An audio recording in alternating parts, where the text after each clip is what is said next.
Erik Nasarenko, Eriknasarenko, Ventura County District Attorney.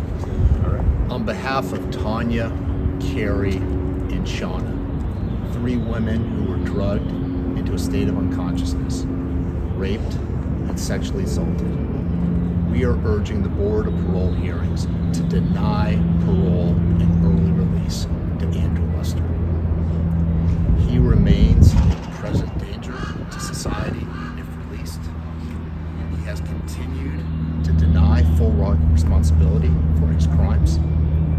He continues to minimize his criminal conduct, and he was convicted of 86 counts by a Ventura County jury.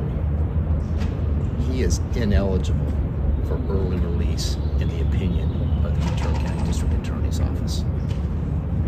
Lest anyone forget what happened here. Andrew Luster administered a banned substance, gamma hydroxybutyrate, otherwise known as GHB, an anesthetic. In doing so, he sought to incapacitate his victims for the purpose of committing rape, digital penetration, and oral copulation. He was convicted of willful administration of a poison, of raping unconscious women, of digitally penetrating them while they were in a state of unconsciousness, and he should remain in state prison until his full and maximum confinement. Let me just give you one example. As early as last year, he stated to the Board of Parole Hearings that he never intended to incapacitate his victims for the purpose of committing rape. Rather, they willfully and consensually took the gamma hydroxybutyrate. That is a lie the jury saw through, and he should remain in state prison until late 2026, his maximum confinement term. I read somewhere else that he was facing like over 100 years in prison. When he was initially sentenced in 2003, he faced 124 years in state prison. 10 years later, in 2013, a different judge resentenced him. His sentence in 2013 was lowered to 50 years. Can you speak about the motivation for these groups to grant earlier release? The Board of Parole Hearings looks at a number of different factors. They will look at his conduct while in prison. They will look at the commitment offense, what he did between 1996 and 2000. They'll also take into account his statements, his level of contrition, of remorse, what he has stated to the hearing officers. We maintain that based upon those statements, he has yet to take full responsibility for his criminal actions. He continues to minimize the harm that he caused to these 3 victims, and accordingly, he remains a danger to society and should not be released until his maximum confinement time. Do you feel that if released, he's a danger to these victims or anybody else? Absolutely. Based upon his statements, he does not fully grasp and understand the harm he has caused, the trauma he has inflicted, and the pain that he has put in place over decades. We believe if he is released, he will remain a present danger to society, and we understand that we can only confine him for so long. But as one of the victims expressed to myself and to the office of the Ventura County DA, have him remain where he is. Without further victimizing anybody, can you elaborate on any of the victims at all and their current state of mind? They have all been courageous. They have spoken virtually to the Board of Parole Hearings in opposition. They are united. that he should not be granted early release.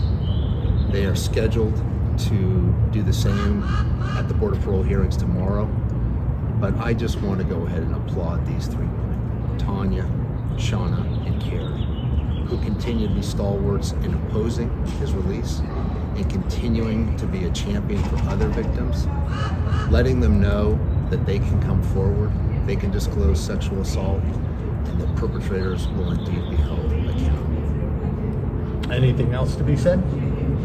Okay, thank you. Are there any specific terms for parole that are kind of being looked at right now to protect the community? Well, he'll be a registered sex offender under Penal Code 290, which means he'll be monitored by police agencies. He will be required every year on or near the date of his birthday to inform authorities where he is living. He will have to maintain that address. If he moves, he'll have to let them know the new address he moved to. He'll also be subject to parole terms, which means he will be liable for search, for suspension of certain Fourth Amendment activities. And obviously we will continue to seek on behalf of the victims stay away and no contact orders so that he can have no contact and must stay away from them telephonically, through social media, and physically in person. And then I was wondering if you could talk briefly just about how these were considered nonviolent crimes towards the beginning and having that law change. I'd be happy to. The law finally caught up with the nature of the acts, which are indeed violent. It's a distinction without a difference. Raping someone forcibly versus raping them while they're in a state of unconsciousness. But at the time of these offenses, between 1996 and 2000, as well as when Luster was sentenced initially in 2003 and then again in 2013, they were considered under California law to be non-violent, which means his custodial time in state prison was served at halftime, or 50%. Fortunately, finally, the law has caught up and classifies these crimes as violent, which would have, if it had been in place at the time of the acts, 66.7%, or 2/3 custodial time. Okay, and then so that maybe relates to how the 100 years dropped to 50 and now 20. Is that good behavior? Is that, what are those factors? Two totally separate issues. Okay. So in 2013, Luster's attorneys appeal, and they say, original sentencing judge, we believe you committed error. We believe you could not have run each of these counts consecutive to one after the other. It became very technical. The government maintained then and does today that there was a sufficient break in time, a sufficient moment of reflection between the acts themselves to justify each count being stacked on top of each other or served consecutively. The judge in certain cases disagreed, the 2013 one. Also, the judge found there were certain factors in mitigation and also reduced, because there's a triad in California law, reduced some of the counts to the lower term on the triad rather than the middle or the high one. Okay. That's how it went from 124 to 50. And now, even with the 50, it looks like 2026 is the latest. Is that because mainly in California you serve half of whatever that time is, or Correct. what factors The play in? maximum we can confine, that is the state of California, the California Department of Correctional Rehabilitations, this inmate is October the 31st, 2026. Okay. Do you have any feeling for how this might go? Like, do you get, I don't... In August of last year, Yeah. a 2-member board of parole hearings granted Luster parole. We were outraged. We appealed the grant of parole and said it needs to go not just to 2 members of the parole board, but what we call an en banc panel, a panel of all or a majority of the Board of Parole hearings. It did. The chief counsel, the main lawyer for the Board of Parole hearings, agreed with us, and that en banc, that full panel, reversed the 2-member panel and said he was ineligible for parole. So that's a long way of saying I don't want this to be Groundhog Day. We want him to remain in custody. We don't want a 2-member panel to once again skirt the will of the entire body, and we will be forceful and strong in our opposition tomorrow. We intend on speaking. It's an online format to the Board of Parole hearings, arguing for his continued confinement. And so it is a 2-member panel again.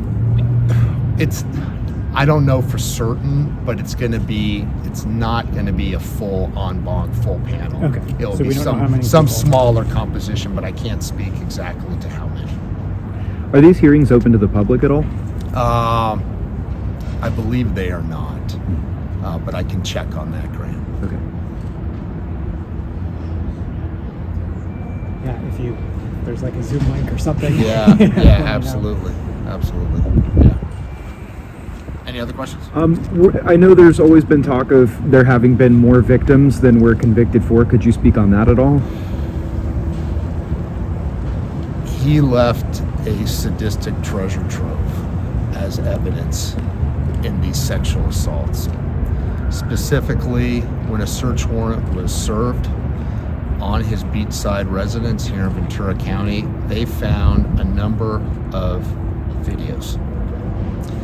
In those videos, they were able to identify the named victims in this case, but they were unable to identify many others. I say sadistic because these videos showed Andrew Luster grinning, gloating, and jeering as he committed these sexual assaults against unconscious women. And I've heard he's filed for bankruptcy. I know there was the selling of a property in Ventura. Is there any concern that he comes back to Ventura County after release? There's always a concern when someone's released back into the county where they committed the offenses. Our position right now is keep him in as long as we can under the law. Right. So I gathered from that, we don't know if he would be. He's released to Ventura County because that's where he was incarcerated from, but we don't know if he would live here. Yeah. Typically, I'm going to emphasize typically, I don't know in this case, they are released back to the originating county. Yeah. But again, we're not there yet, and we don't want to be there yet. Our position is we still have a 1.5 years of confinement. We want the parole board to understand how serious we take these offenses and how we believe he continues to minimize the criminal acts that he conducted, and that he should stay in until the end of 2026. Can you talk at all about the approximate location of the home that these crimes were committed in? This was a beachfront property up the coast along Pacific Coast Highway. He maintained that this was drug-fueled party. To the contrary, the jury saw through that lie and determined that he was intending to incapacitate his victims, to memorialize his conduct by video recording it. And in that incapacitated state, let me underscore, these were unconscious, comatose-like women who were digitally penetrated, orally copulated, and raped.